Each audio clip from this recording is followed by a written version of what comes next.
Let's bring in our chief legal analyst, Dan Abrams, and Tom Bossert, President Trump's former Homeland Security advisor. He's now an ABC News contributor. Welcome to you both. And first, Dan, you heard what the administration said. They said at first that Congress alone can fix this.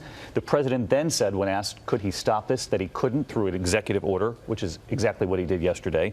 But bottom line here, Dan, could the president have picked up the phone days ago and called his Justice Department, his attorney general? Yeah, he didn't even need an executive order. This is about how the law is enforced. It's not about the law itself. Now, there are going to be some very serious legal questions that have to be addressed when you're talking about combining the zero tolerance policy with what courts have determined has to be the humane treatment of children.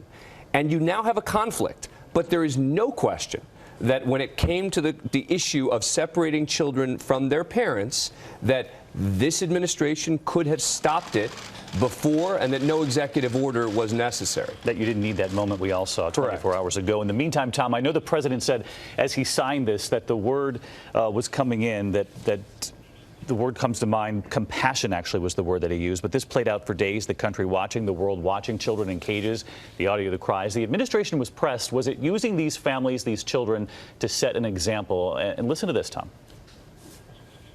Are you intending for parents to be separated from their children? Are you intending to send a message? I find that offensive. Why? No, because why would I ever create a policy that purposely does that? Perhaps it's a deterrent. No. Is it a deterrent, sir? Well, are you considering this a deterrent? Yes. Hopefully people will get the message. Sounded like a contradiction there, Tom. So were they using these families, these children, as deterrents? Yeah, no, not a contradiction. I think you have to play a little bit longer the clip with the Attorney General. So, David, the action that the Attorney General took in April was to tell his prosecutors that work for him to prosecute first-time offenders. That's a broader policy than we've had before. In other words, if you come into the country illegally, prosecute them and prosecute them ultimately if they're guilty of it and return them to their country. So that's the action. We've had a greater volume of prosecutions. The consequence of that is to prosecute some people that cross the border with their children.